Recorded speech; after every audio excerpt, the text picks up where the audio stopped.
Everyone doing today? It is a little past 11 o'clock. Had a few technical issues, as one might expect, because it's only 2018. So why would a web meeting work the way we want it to work? So everyone on the call, can you hear me loud and clear? I see we got Carl, Kareem, Torsten, a couple other folks. I would love it. Hey guys, I'm going to post loud and clear, says Carl. That's awesome.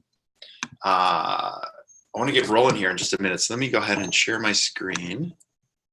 And we're going to get rolling here and dive right into today's live Q&A. So I had some folks that had posted some questions ahead of the call, and not all those people are here. So I want to make sure to give attention and precedence to the people who are in fact here.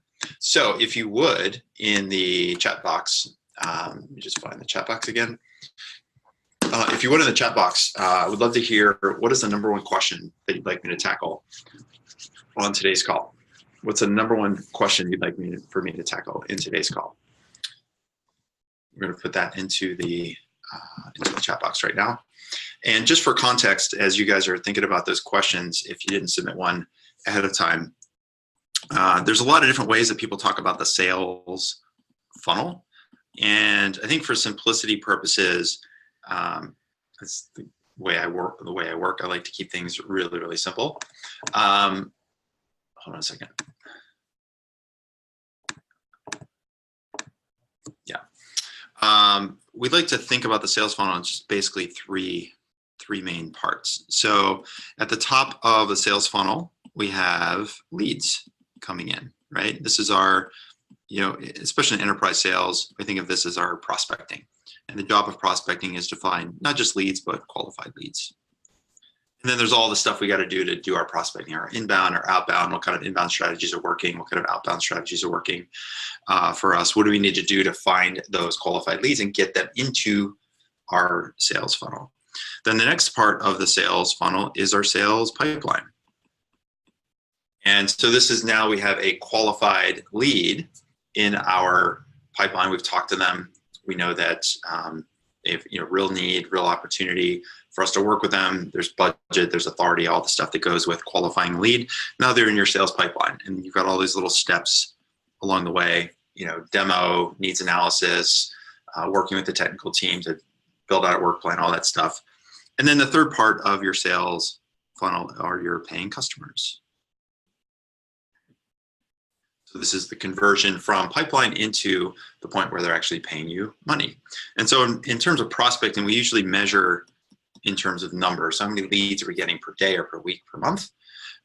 Pipeline, we think of that as conversion rate. At what rate are we converting the leads into sales opportunities? And at what percentage rate are we turning our pipeline opportunities into paying customers? And then the third piece down here with paying customers, of course, we're measuring dollars. So that can be terms of total revenue. Of course, it's MRR if you're software or data kind of product. And then we're also thinking about in terms of average revenue per user or per customer, because we want that to continue to go up as we move along. So if you think about your sales funnel, these are kind of practically speaking kind of the three main components of the sales funnel.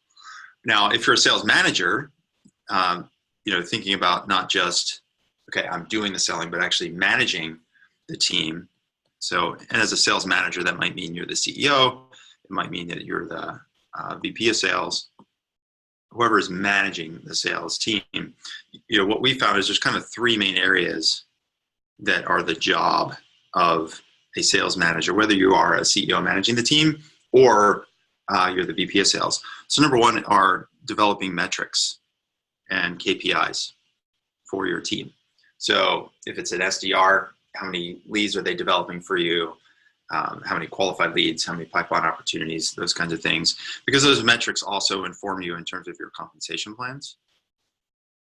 Because if we want to make sure there's always alignment between our comp plans and the metrics and the KPIs, right? Because whatever incentive program you set up is exactly the behavior.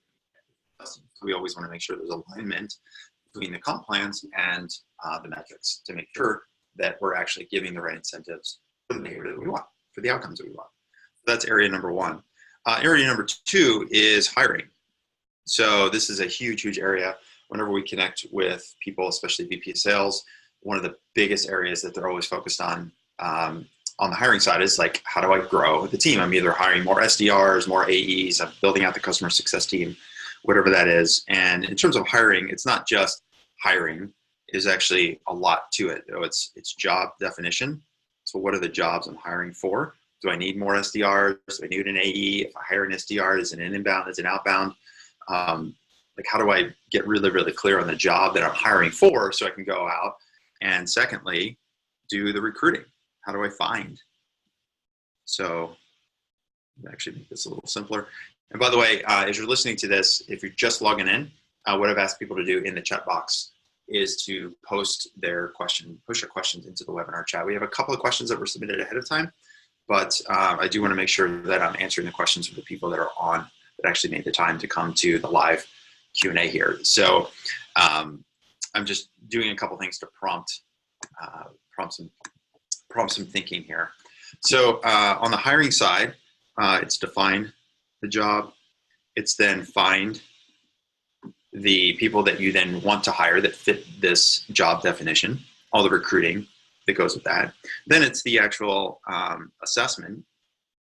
And you notice I use the word assess, not interview.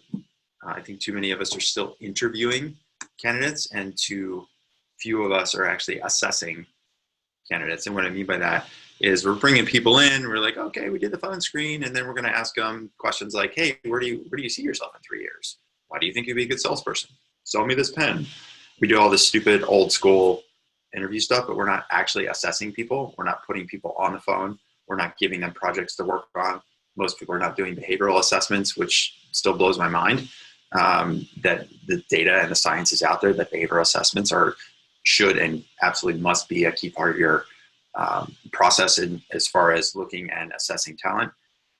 So anyway, so that's the third piece of the assessment. And then the fourth piece of hiring is just onboarding. So as a manager, again, what we're constantly doing is metrics and KPIs, driving behavior towards those things. Secondly, we got to hire the team that's going to hit those numbers. And then the third thing we have to do is then manage the team. So if hiring is this kind of 4-step process, define, find, assess, onboarding, management, I think of that in terms of daily, weekly, and then either monthly or quarterly, depending on how you structure your sales teams and your sales cycles and your longer review cycles. So for example, Google, they work in terms of daily, weekly, quarterly. That's just the way that they structured all of their operations and all of their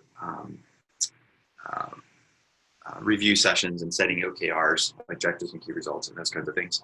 So as a manager of a team, whether you're a CEO managing a single or a very, very small team, or you're a VP of sales and you're managing a much larger team, as part of your management strategy,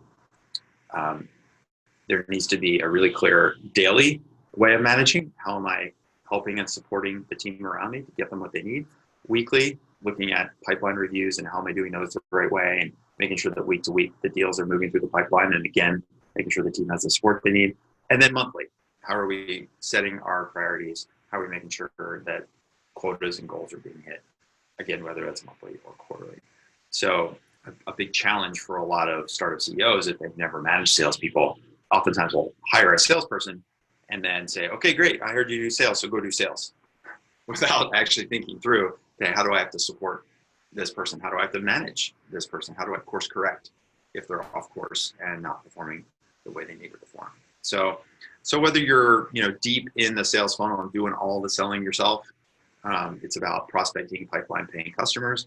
And if you're a level up in the organization, a lot of times the three things that most people care about are metrics, hiring, and management. Those are the things that you're thinking about 80, 90% of the time. So anyway, I hope that gives you some background, some ways to think about the work that you're doing, and hopefully that will spawn some good questions for you. So let's take a quick drink of water, and we'll go. We're scheduled to go a little bit past the hour, so we'll go as long as it reasonably makes sense to go, and or until I get tired. So here we go. Let's do number one from Carl. And so Carl's question is how to understand and deal with qualified leads that go dark. Qualified leads that go dark. So the way to handle them is really, really simple. If they go dark, they're not qualified. It's like stupid simple. If somebody goes dark on you, they are not a qualified lead. So maybe I think the bigger question here is like, how do we qualify leads? And this is a question we get all of the time as we're working with teams in our coaching programs. Like, what constitutes a qualified lead? Is it like because somebody came to the booth and I beeped their badge, does that make them a qualified lead? Or because somebody came to my website and they requested like, hey, I want to see a demo, because we have the request the demo link on our website, does that make them a qualified lead? No, it doesn't. There are several different frameworks that you can use to assess whether or not a lead is qualified or not. I'll talk about two of them right now, because these are the two that we teach to our clients, and this is where our clients implement every day. So the first one is, oftentimes people think of this as sort of a tried and true old school kind of model. I like it because it's really simple, and it's one that is easy to remember. So the first is what's called the BANT framework. So BANT simply stands for budget, authority, need, and timing. So in order for a lead to be qualified, all four of these need to be checked. There needs to be budget, money available to spend to solve the problem. Number two, the person and people we're selling to have to have the authority to make the decision and go forward with the implementation. Number three, there needs to be a clear and present need. And number four, that need needs to have some urgency to it.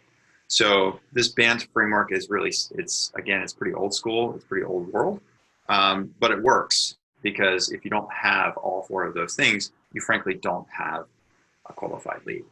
One of the things that we do, I have a framework that I call the Q framework. We've actually turned these four parameters into four really simple questions. Let me just draw those out for you. And I kind of like this transformation because I think it's a little bit more logical than just budget, authority, need, and timing. Because the last thing you're going to do when you pick up the phone to talk to somebody is like, hi, I'm calling from such and such company. Do you have money to spend for our product? No, that's the worst way you could ever open up a sales call. It was probably worse ways, but that's a pretty bad way. So we think about the Q framework. The Q here stands for questions. And so by asking a couple of really, really simple questions about any lead, or frankly, any deal in your sales pipeline, this will tell you whether or not your deal or your lead is in fact qualified. So that's the first thing it'll do for you. The second thing this is going to do for you, it'll actually reveal for you what openings or gaps or risks you have with your sales opportunity and what you should do next. So the first question in the Q framework is, what problem are we solving? So this is need, right? So is there a need? So when you're talking to your prospects, whether it's the first conversation or the fifth conversation as you're showing your product demo, we must be really, really clear about the problem that we are solving. So too often when deals go dark, we have a lead that goes dark, we can't understand what happened after we did the demo or sent the proposal. Whenever I rewind this and do a diagnosis with our clients on this, most often the reason that the deal went dark is because we never established that there was a clear and present need. So a lot of times, for example, somebody comes to your website, they click request a demo, we show them the demo, they go, this looks really cool, send me a proposal, we send a proposal, and then we can't understand why they didn't get back to us. Well, we skipped a bunch of steps. We didn't ask them, like, what brought you to the website? We didn't ask them why they're looking for a solution. Why do they want to see a product demo in the first place? We didn't ask them who else is involved with this. We didn't ask them anything else about what's going on for the reason for the request. We just got so happy that we had somebody that requested a demo that we went and did the demo. And then we got so happy because somebody was excited enough to ask for a proposal, but we never actually figured out whether or not there was a need. And the need itself, not just a small pain, but is there a big pain here? And we'll talk about this a bit more in the second lead qualification framework that you can use, but this is the first one here. So first is, what problem are we solving? So any sales opportunity, any lead that comes in, whether you're managing a salesperson or handling the leads on your own, the very first thing is ask yourself, did I get really, really clear on the problem we're solving for this inbound lead or for this person I'm talking to? So that's question number one. The next question is who, meaning specifically, who are the buyers?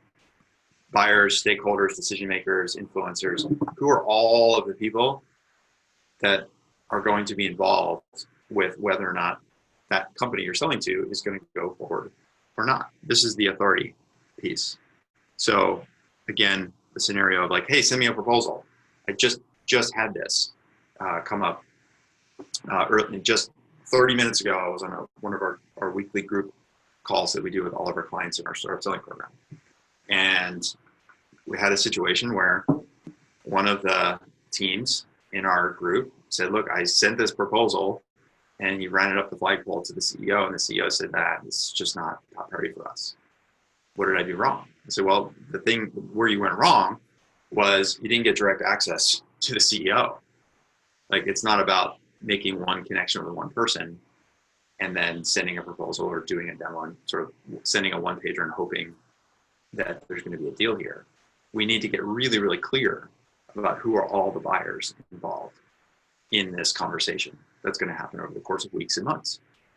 And so it's not just one person in an organization. There's anywhere from 5 to 10. I've worked deals where I've had as many as 75 people or more involved one way or another with the final decision to go forward with the project. So we have to know it's not just one person who says we have this need. We need to be really, really clear about who are all the people that are affected by this problem and who are all the people that we need to be selling to as part of our process. And so if we're not clear about who has the final authority in any sales deal, then again, it's not a qualified lead. The third is why.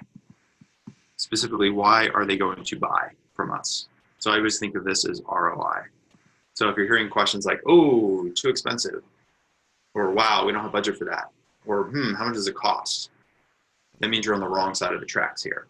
Where you want to be is having your product being perceived as an investment. Yes, you're going to spend $10,000 a month to buy our product, and in return, we're going to solve that $100 million problem for you, right? It needs to be perceived as ROI. And so in using the old BANT framework, ROI is really the budget piece, right? Because yeah, nobody has money for yet another expense. Budgets are always getting cut. Budgets are always getting set. Nobody has money to spend, but people with big problems certainly have money to invest to solve that problem. So if you're finding out a deal goes dark, oftentimes it's because we didn't identify how they're perceiving the return on investment. How would they measure success with the implementation? Because oftentimes people too often we send the proposal because they ask for a price, but we haven't talked to them about when you spend this money, this is what we're going to get back. This is what you're going to get back.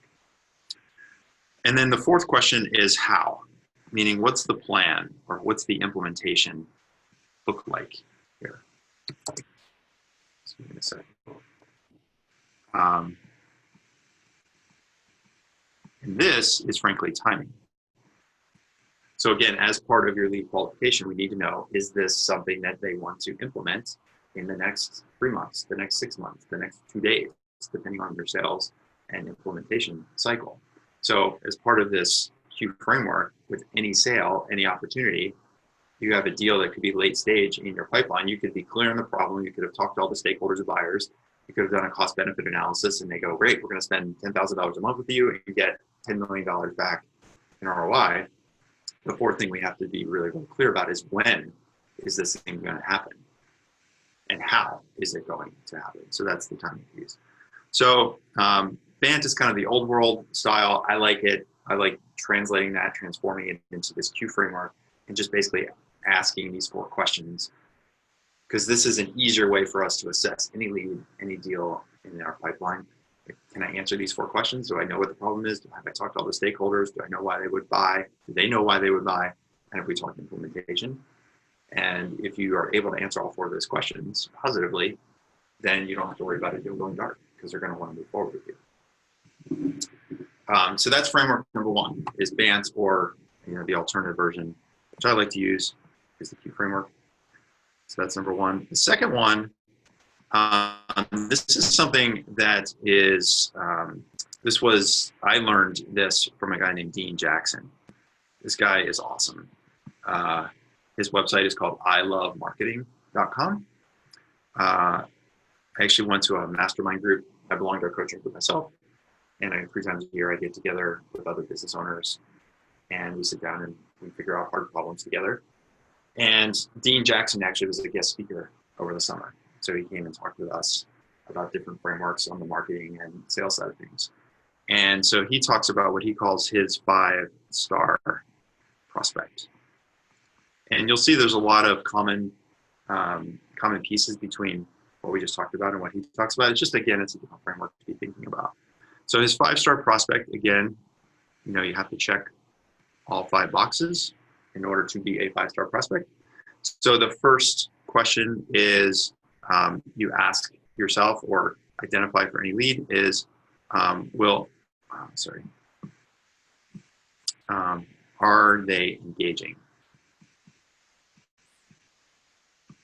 Or will they engage? And what I mean by that is, if somebody could come to your website, fill out a form, you go, okay, cool, lead, awesome. And you email them back, or you give them a call. Like, hey, so you came to the website, you filled out a form, you wanted to see a product, I would love to chat more about your company and what brought to our site. Now, if that person doesn't call you back, or you send an email, and they don't email you back, and you do a second call, and a third call, and a 4th email, and a 7th email, like, if they don't engage, if they don't reply back, if they don't answer that question, then they're not engaging with us, in which case they can't be a prospect. They can't be a qualified lead. The second part of his 5-star framework is, are they friendly and cooperative? So an example of that, using our lead form, our demo form on our website. Somebody fills out a web form, they send in the request, we get the request, we give them a call, we send them an email, and we go, hey, thanks so much for requesting the demo, can't wait to show you the product. One of the things we'd love to do before we hop on the product demo is just have a quick 10-minute conversation so I can understand a little bit more about your business, what brought you to your site, and what you're looking for in our product, so that when we get on the demo next week, I can make sure to show you everything that's exactly relevant to your situation. So when might you have a 10-minute block for us to chat between now and next Tuesday when your demo is set? A friendly and cooperative person will be like, oh, that's a great idea. Can you call me this afternoon? Or Friday afternoon looks great for me. Here's my number. That's somebody who's friendly. That's somebody who's cooperative. Now, a lot of you listening here may have had an opposite situation, which is you send the email, you give a call, and the person says, nope, just show me the demo. I just want to see the product. You're like, okay, I'm definitely happy to show you the product. It would be better for you in the demo if I just knew a little bit more about your business, so that instead of me clicking through 35 buttons and showing you 17 screens, I can just kind of like condense the demo down to the parts of your business that matter most. Nope, just want to show the demo. Or, somebody fills out a lead form and you go, maybe it's not request a demo, but it's like, hey, I'd like to learn more about your product. And you email back, you're like, great, when can we hop on the phone and have a quick chat for 10 minutes? And they go, just send me a 1-pager.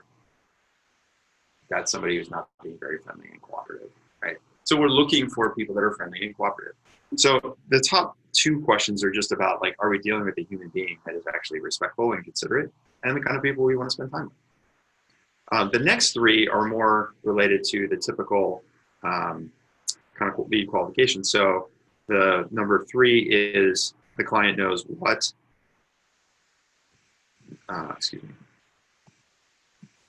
they know what they want.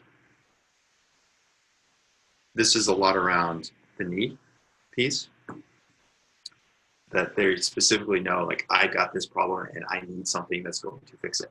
I know what I want, right?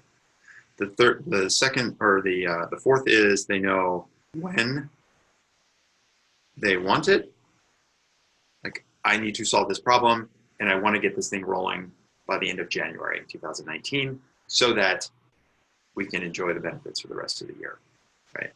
So this is about timing. And the fifth one, which is different than what you'll see in sort of a traditional advanced framework, is they want your help.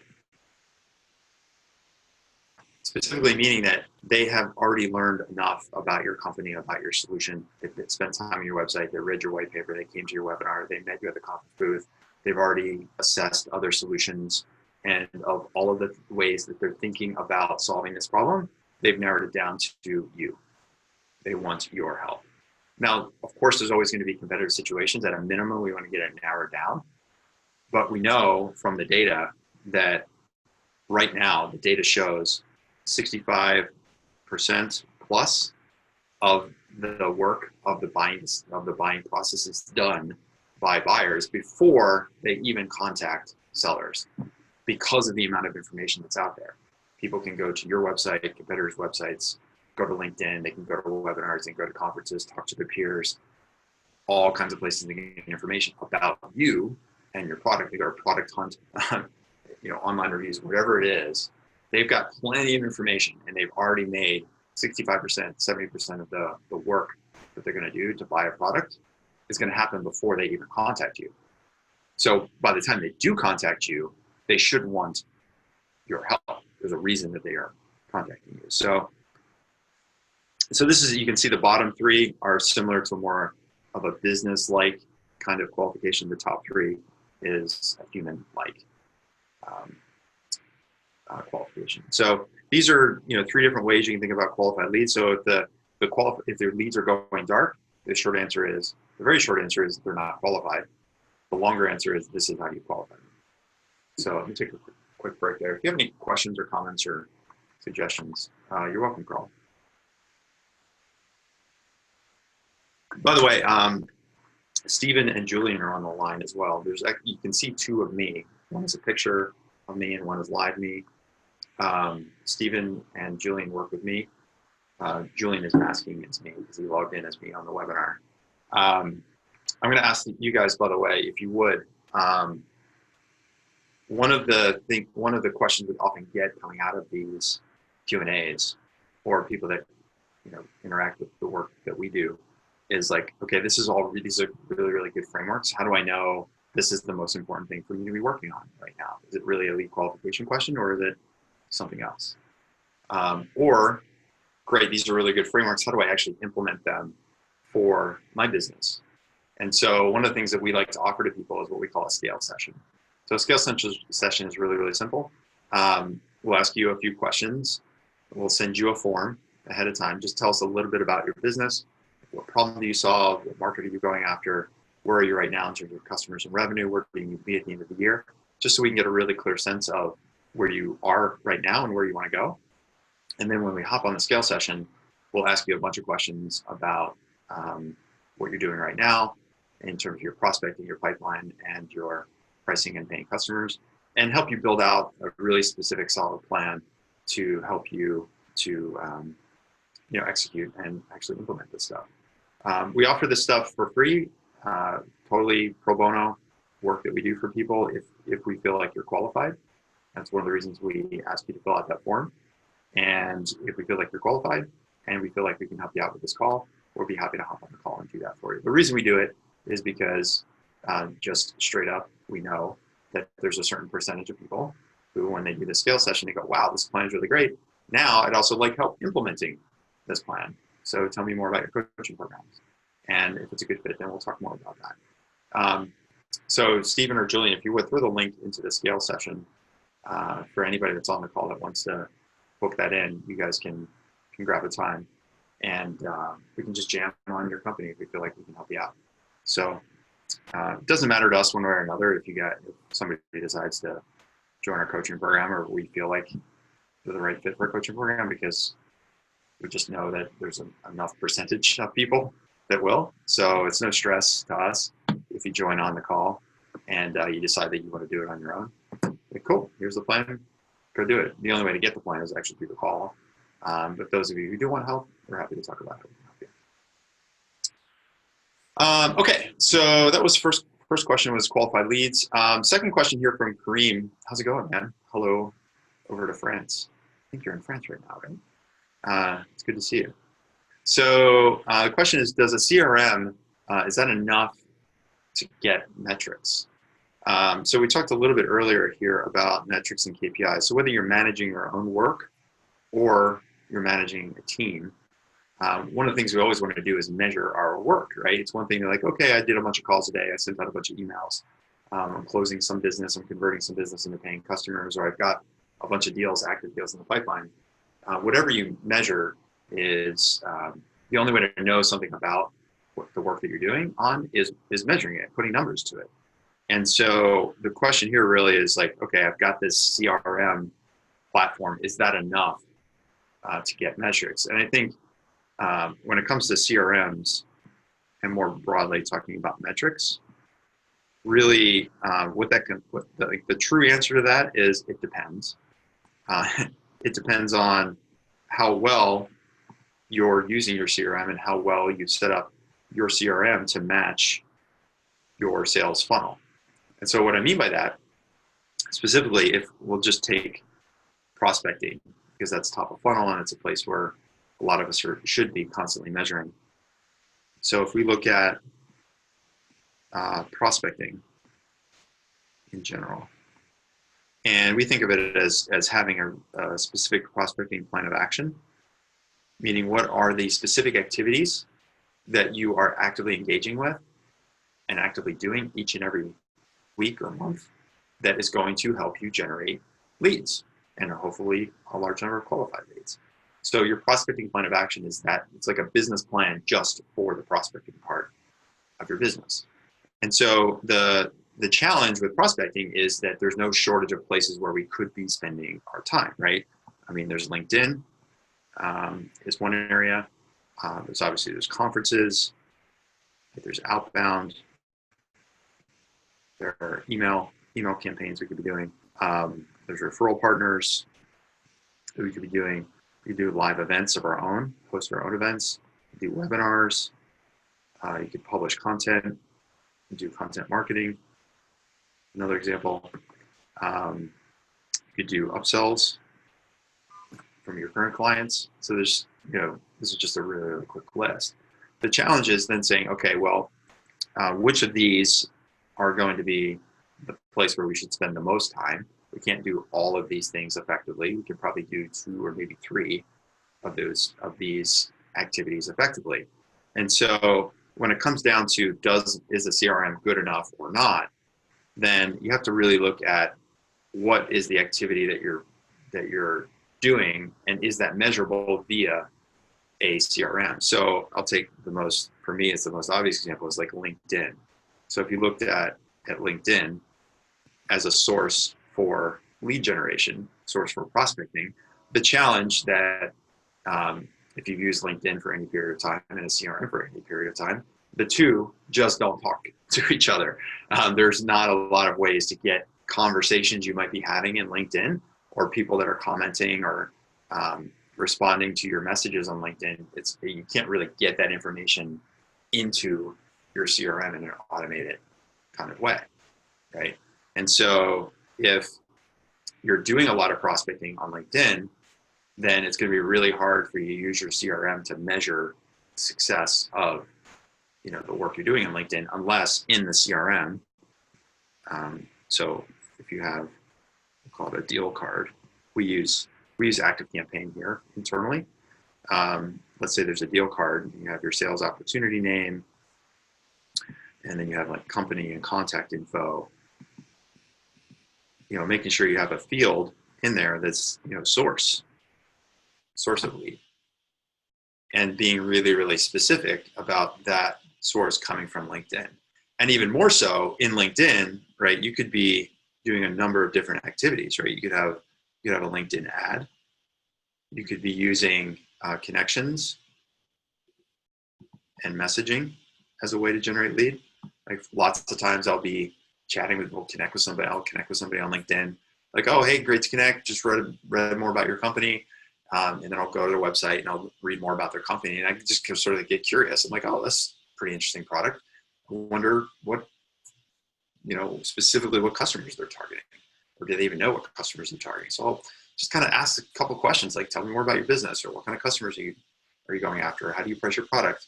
Just to sort of learn more about the product. And occasionally that leads to a conversation about, oh, like, actually I need some help with sales. And, could we have a quick chat about that? And so what that did, those conversations on LinkedIn, that messaging led to what you'd call a sales lead, which is a lot different than a LinkedIn ad. Or we've done LinkedIn campaigns where we have people, a lot of you signed up for this webinar, for this live Q&A, because of a post that we did on LinkedIn. Like, I'll do a video like, hey everyone, I'm having a live Q&A next Thursday. If you want some more information, type of a webinar and we'll send off the contact, send you the information so you can register. And so we did a post about a webinar. So these are just 3 examples of ways you could be generating leads on LinkedIn, all of which are different actual lead sources, right? Because the way you want to measure an ad campaign is definitely different than measuring how many conversations it took you to generate a lead via messaging. And that's also different than how did we convert connections and posts in LinkedIn into people who come to this webinar, and then people in the webinar that say, hey, I'd love to learn more about your coaching programs. Now all of a sudden, that lead came from LinkedIn through the webinar into our sales funnel. And so, being really, really clear about the source. And so you just need to be vigilant in that case to make sure it's like, okay, the source, and is it LinkedIn ad, LinkedIn conversation, LinkedIn post, LinkedIn introduction, whatever that might be. And so you want to make sure you're doing this with any part of your prospecting activity. You just want to make sure that you're measuring, like, in order to measure properly in your CRM, it's the only way to get good data out is to put good data in, right? So I think a CRM can be useful, but there are some cases where it just doesn't work.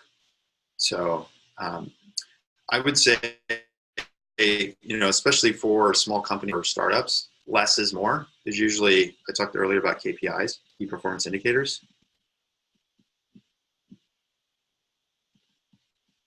And so, there's lots of numbers we could be tracking. I think you probably just want to focus on a couple of key things, like, what's your lead gen rate? How many leads are you generating per time period? And again, depending on the size of your sale, the size of your sale and how many deals you can handle at one time. Is it per week, per month, per quarter? We have different clients that do lead gen rates at different periods of time. We have one client that sells a $100 a month subscription to financial advisors, and he thinks about leads on a daily basis, right? He wants to get 3, 4, 5 legitimate leads so that he can have his outsourced team do a quick qualification call, then get him on the phone to convert them.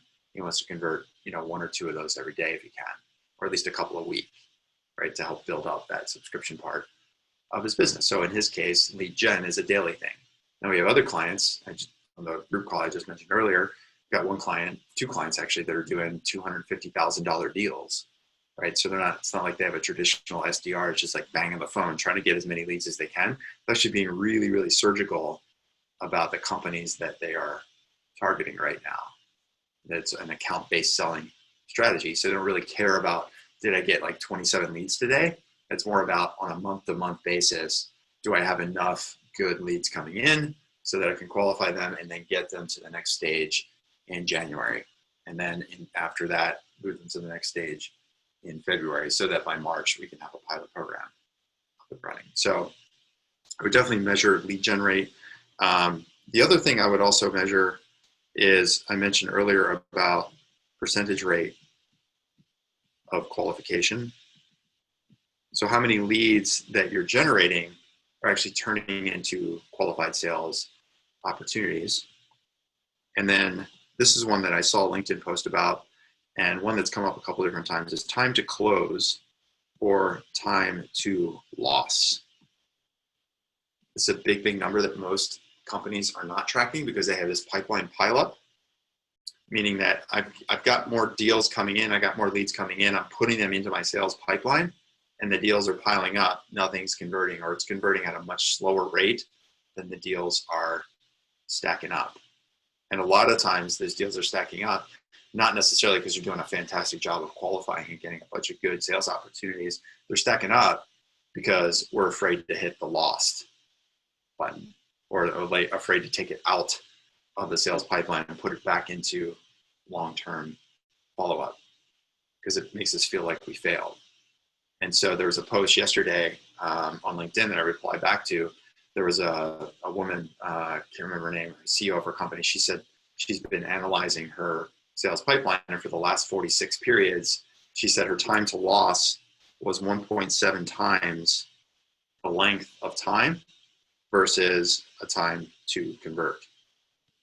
Meaning that when the deal finally is considered closed lost, that time period is almost 2 times as long as the deal that wins. So if let's say your average conversion time is say 3 months from qualification through to implementation, what she's saying here, it's somewhere between 5 to 6 months before the reps are calling it closed lost. And that's just people hoping that these deals that they put in are going to close. They sent proposals and now they're chasing, or deals went dark, or somebody they met at a conference back in April said, oh yeah, totally interested, check in with me in a couple of weeks. And they go back in a couple of weeks to try to set up a demo or try to set up a call, and the person's not responding. And now that deal was created in April as an opportunity, even though it was never really qualified. And now it's June, July, August, September. And it's like, wow, we got this really long sales cycle. Like, no, you don't. The sales cycle actually never started in the first place because you didn't have a qualified lead, right? So, or worse, we have a deal in the pipeline and it's pretty clear to us that they're not going to go forward. They're telling us like, you know what? Now's, we're not going to be able to take action on this right now, but let's move it to next, let's pick this up next quarter. Or this time of year, a lot of the times you might get like, this is not going to happen for us right now, but let's pick it up in Q1 of next year. Right? So what do? We could keep it open as an opportunity. What the logical thing probably is to get really clear about, like, is it really a Q1 priority? Or are they just telling us that to be nice? Because they don't want to hurt our feelings. And then January is going to roll around, and January 7th, 2019, we're like, okay, they said get back to them in January, we're going to pick it up in Q1, and we send the email, we do the calls, 7 emails and phone calls later, and nothing happens. But they said get back to them in Q1, and now it's February.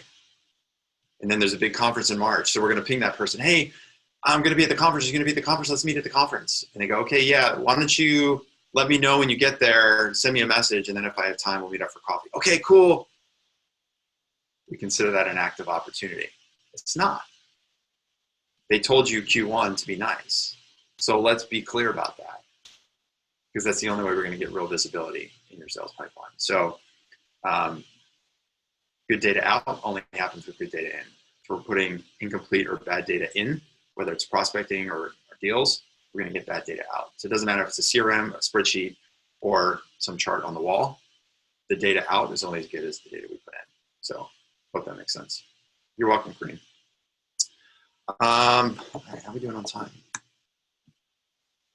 11:46. By the way, if you haven't noticed, I don't mince words. I'm just trying to, keeping it real here on the live sales Q&A. Okay, so here's a question from admin OCTB. Let's wonder what the birth certificate looks like on that person. So, okay, so we talked about deals, we talked about CRM. Oh, hey, Vladimir, what's up? What's up? Yeah. How do you get your first sale for a solution that is radical in the industry that is traditionally very averse to new ideas? Nobody's ever had this problem, I'm sure, right? The first thing that we want to do is, like, whenever I get this kind of question, or like every startup, you're coming at this in a new way, right? If there was already a sufficient solution in the market, you wouldn't have quit your day job and dedicated your life to solve the problem in the first place. if SharePoint was good enough, you would have let SharePoint be the solution, right? But instead, you're like, no, we got to fix this. All these companies are using SharePoint, and there's a better way to solve this problem, whether it's SharePoint or some other internal solution or some other competitive solution that's been out there for 20 years, and nobody's really, taken an approach to change the way that people solve this problem, right? And so the first place I always go is the technology adoption curve.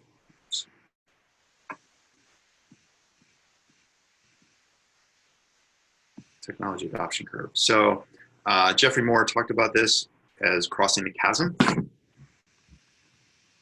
So meaning that when you look at any new product or any new service and rollout, there are customer groups in this technology adoption curve, right? They're in the far left are your innovators and your early adopters. And then after that, you have early majority, late majority, and then finally you have your laggards. So, your innovators are the people that stand outside of the Apple Store 3 days before the new iPhone comes out. Like, they want it, they don't care if it has bugs, they know it's gonna have bugs, they just need the next new thing, right? They're excited to have it in their hands. The laggards are my parents who didn't buy an iPhone until I had a son, and they knew they needed an iPhone in order to do FaceTime. They're like kicking and screaming, finally threw away their flip phones and got an iPhone. So our job, this goes also to something that Dean Jackson, I learned from him, which I'll share in a second. Our job in our world, in our startup, in our myopic view of the world, is frankly, when we're out there in the earliest stages, our job is to find these people because they do exist, right? The good news is if you're a startup looking for your very first customer, you only need to find one customer. And after you find the first one, you only need to find, say, 10 more, right? That's all you're trying to do is move from the inventors to the early adopters. Once you get 10, you start getting some real product market fit. I use 10 as just a sort of a round number for enterprise solutions.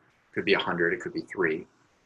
But once you start to feel like, okay, we got some product market fit, then you're going to cross the chasm and start selling into an early majority. You're going to be crystal clear about your marketing, be crystal clear about who you're targeting and why you're targeting. You're going to have a team around you that's going to be able to accelerate the pace of growth. So really your job is not to try to go out and convince anybody to buy your stuff.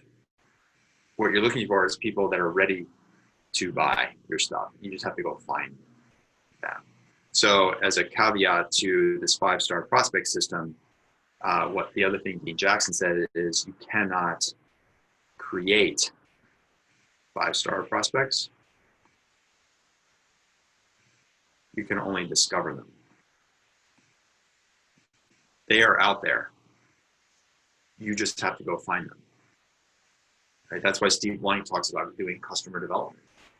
Even before you build your product and service, before you build your product, go talk to the customers that have the problem you want to solve and figure out like how are they solving the problem right now? How are they thinking about the problem so that you can build the first version of your product in a way that makes sense for them to adopt it. Those become your early adopters, right?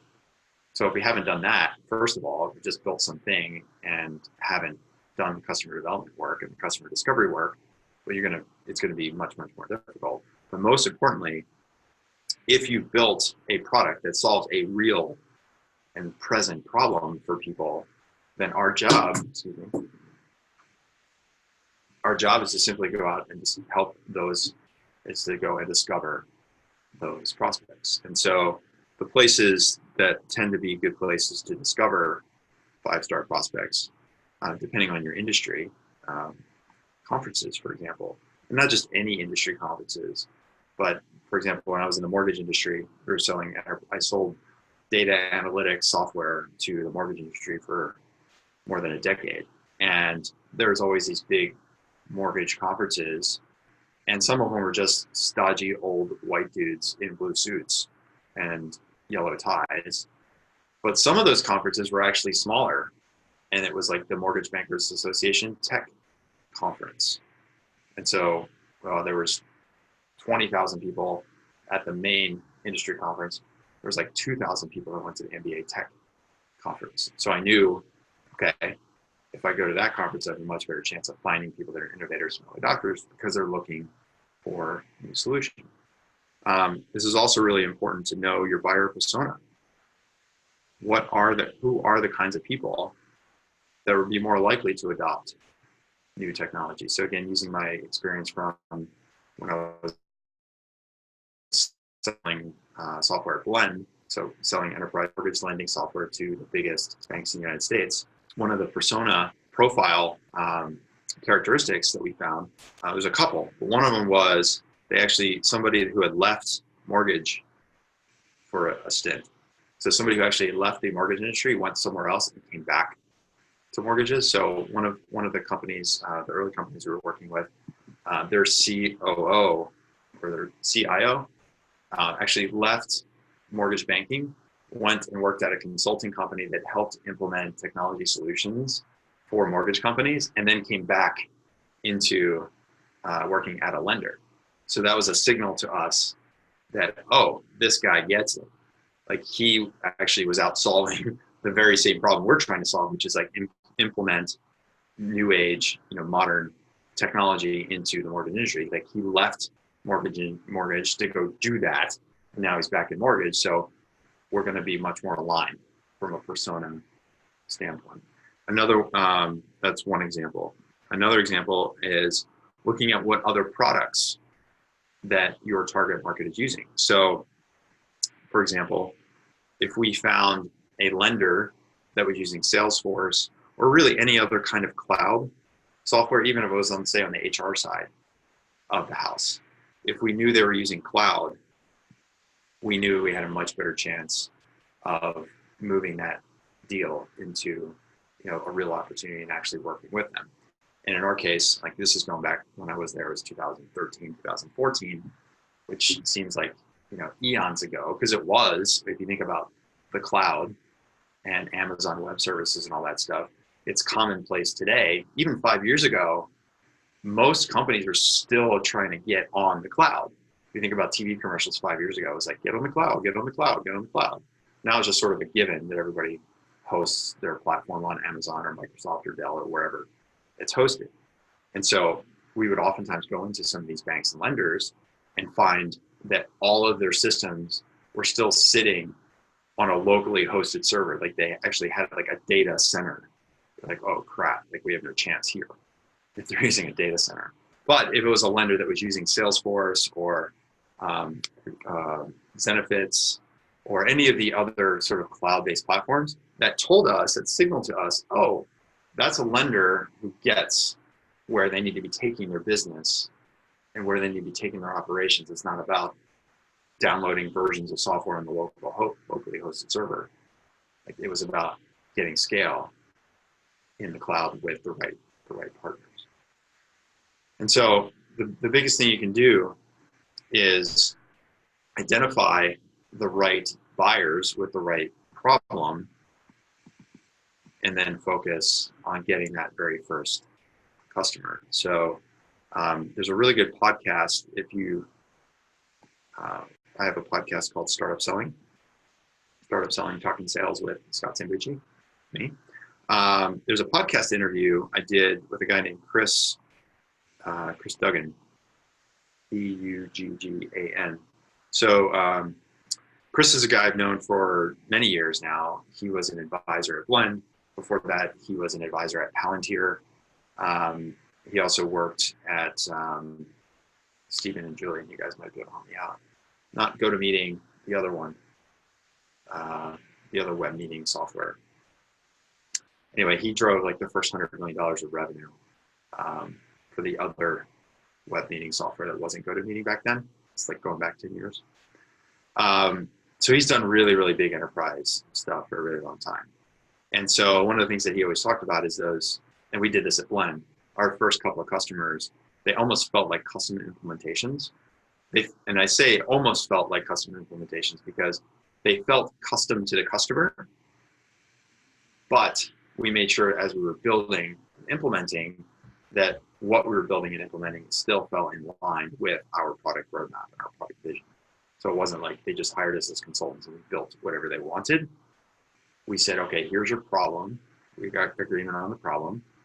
And we said, here's how we would approach, here's how our platform can approach that problem. And there's some limitations to the platform now, so we can build out other modules or other parts of the platform. And so if we implement this, then you'll have your solution. And they go, wow, that's awesome. You guys would build that for us? And we go, yeah, absolutely. Great, here's a check. We did that at NationStar, and they wrote us a $500,000 check. But it turns out like 90% of what we built for them was actually part of our long-term product roadmap. And so what you're looking for is somebody that is willing to partner with you early on, even before the product is completely baked out, even at its earliest stages. And Chris talked a lot about this in our podcast interview. It's just say, look, you got this problem, we can solve it for you. Let's work on this together. And you're gonna pay for this. You're basically gonna pay for our product development. Just make sure when you do that, that you don't get sucked into technology-based consulting, that you find a early partner that helps you progress in parallel. You help them progress on their strategy and their execution and the outcome they want to solve the problem. And you're progressing in your product roadmap, not getting rabbit trailed in one direction or the other. So I hope that answers your question in terms of first sale for a solution that is radical. The whole point of it is you want to find people who don't find it to be so radical, or they're okay with radical. And focus a lot less about the product being radical and more on the problem being clear and present. Because if you have a clear and present problem, and the problem is big enough, people probably don't care necessarily what the solution is, if it's clear to them that the solution you're proposing is going to solve their problems. So you got it, Vladimir. What are the benefits of your Slack group? If you're talking about our coaching program, if you're talking about our coaching program, Slack is like one piece of our coaching program. We have weekly coaching calls that we do. We do work sprints with our clients. We do live training every single month. We have 3 times a year. We do a 2-day workshop where we bring all of our clients together. We bring in guest speakers. We've had Aaron Ross from Predictable Revenue come speak. Mary Lou Tyler, who actually she's the co-author of Predictable Revenue. She wrote Predictable Prospect, and she came in and talked to her group. I do a bunch of teaching. So the Slack group is just our daily communication on how we help our clients if they have trouble or questions or problems or need some frameworks and training. Slack is like, part of that. But the rest of our coaching program is stacked around getting really clear on we do 100-day sprints. So we think of the work that we do, take the year. So this is 2019. We break the year into 3 100-day sprints. And the reason we do 100 days, I think, now I'm going to share this with you, not because I want to talk about the program, always happy to talk about it, but I'm not here to sell it. I think this is a useful framework for you as you're thinking about your company and you're thinking about your planning. Spreadsheets and investors and all those people, they all want quarterly kind of stuff, which is, I get it. The problem with quarterly is one quarter ends and the next day the next quarter begins. There's no space. There's no time to do a retro. There's no time to plan the next phase or the next part of your year. There's no chance to maybe take a break, take a week off, or at least a couple of days off, take a long weekend and go hang out with your family because you've been busting your ass for the last 100 days. One quarter ends on a Sunday, the next one starts on Monday. It's like finishing a marathon at a sprint pace. You get to the finish line, and somebody's like, hey, congratulations, you reached the finish line. Oh, by the way, this is also the starting line to the next marathon. Start running. You're like, can I at least get some water? Nope, no time to get some water. Keep running. So I just think this is a much more sane way to be thinking about the year, is to break it up into 3 100-day chunks. And so we think of it as January through April. It's kind of your, spring. We call it spring, even though most of it's in the winter. And then there's May through August, which is summer. And then you have September through December, which is kind of like your Q4. I include September in Q4 mentally because it's like post summer, post Labor Day. Pretty much everything from there on out is all pointing to the end of the year. So we do 3 100-day sprints. And so in those 100 days, if you think about the first thing we do is we have our client intensive. which is a 2-day workshop in San Francisco. I just mentioned we have the guest speakers come in and I teach and we mastermind on projects together. And then each month, this is the month, 4 weeks in a month. So every week we do coaching calls. We do, so we also do we call work sprints. So we just did one on Tuesday where the teams in the group that we work with, we just basically booked an hour and a half. We said, hey, show up on Zoom with me and the other people, bring a project that you're working on, and let's just work on it. Just treat it as a session. Block that calendar out because you're running companies and you're so busy with investors and hiring and engineering and product and all this other stuff. You never have space to actually work on stuff. So this is a way for us to help you as you're moving forward on your projects. So we do coaching calls, work sprints, we do training. So we pick a different topic every month. We do live training on it around everything from setting up your content, monthly calendar, all the way through to customer success. And then we have the Slack channel, as mentioned. The Slack is just an open channel 24 hours a day. We have clients in Norway. I think we have Norway, Poland, all the way through the United States. We've supported teams in Latin America, teams in Australia, we've got a team in India right now as well. So that Slack channel is just available 24/7. People have questions, they need help. And then aside from all that, we have this, what we call a member site, which is just like a huge library of frameworks and worksheets and trainings and everything else we've done in the past that we can post to the Slack channel if people need it. So anyway, that's probably a much longer question, answer to your question, but that's how we run our program. But more generally, this idea of doing 100 days, I think if you take that planning approach, I get it that you have to do spreadsheets and quarter stuff for your investors and models and all that thing, but just from a broader standpoint, thinking about the year, I like to do 100-day sprints. In fact, tomorrow, Julian, Stephen, could you guys grab this link? Tomorrow we're actually doing another live webinar called Build Your Sales Plan 2019. I think it's at 1 p.m. Pacific time. It's tomorrow. So Julian, Stephen, grab that registration link. Just something I'm doing as a favor to everyone out there. And we'll actually go through this process of building out your sales plan, thinking about specifically targeting your prospecting, your pipeline, and your paying customers. What do you have to do in each of those 3 100-day segments throughout the course of the year in order to be successful for next year? So if you want to join us, there's the link in the chat. Thanks, guys. If you want to join us for that, you're welcome to just join and hop on that. All right, 12:06. Let's do one more question. So I've answered the questions in the chat. Are there any other questions that you guys have burning right now?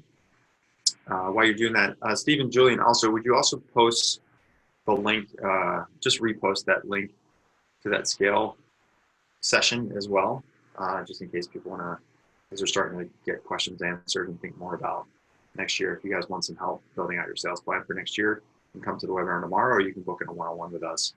And if you feel like if you meet our qualification process for that call, then we'll be happy to hop on. And if you don't, then we'll at least give you some resources that you can use. So, okay, so there's the 2 links, webinar and scale session. All right, well, I don't see anything else. So why don't we just call it a day, guys? Dude, I use dude in the most agender way. I say that all the time to clients. I'm in California. We say dude all the time. It's been awesome. I really enjoyed this. I hope you learned something. So just to kind of recap, I kind of started off talking about 2 ways, like, depending on who you are and where you are in your organization. Sales funnel stuff is like tactical stuff. If you're out there selling every single day, prospecting, pipeline, paying customers, very, very tactical. How do I grow the funnel, grow the sales, grow revenue, and ramp up? And if you're a sales manager, a VP of sales, a CEO managing team, then yeah, of course you're worried about sales and where are we getting leads and are we closing enough and converting enough deals and pricing the right way. But more importantly, if you have a team around you, you're probably looking at metrics and KPIs every day, hiring, how am I going to build a team, and managing that team. Then we talked about lead qualification quite a bit. We talked about CRMs and metrics. And then we talked about hitting and getting the early adopters. So, so cool. I'll hang here just for a couple more minutes. We'll send an email out afterwards as well. So if there's anything else that you guys need some help with, let us know. If you're keen to learn more about the work that we do, I'm happy to have a quick chat about the coaching programs and see if we're a fit for each other. A lot of times folks are, a good fit and from a business standpoint, but personally, it's just not a good fit. I have a certain style and a certain way that we do things here, and some people just don't like it, and that's okay. And in other cases, some people like that, but I don't like that. And look, this is a close relationship that you would have with me and the team to help you build and ramp and scale your sales. So it needs to be a good fit on both sides. And it's okay if it's not. But if you are interested in learning more, then you can book in a scale session or just reply back to the email, and we can pick it up from there. All right, peeps. I'll hang here for just another minute or two in case there's anything in the chat that you want to grab. And if you have any questions, let me know. Peace out.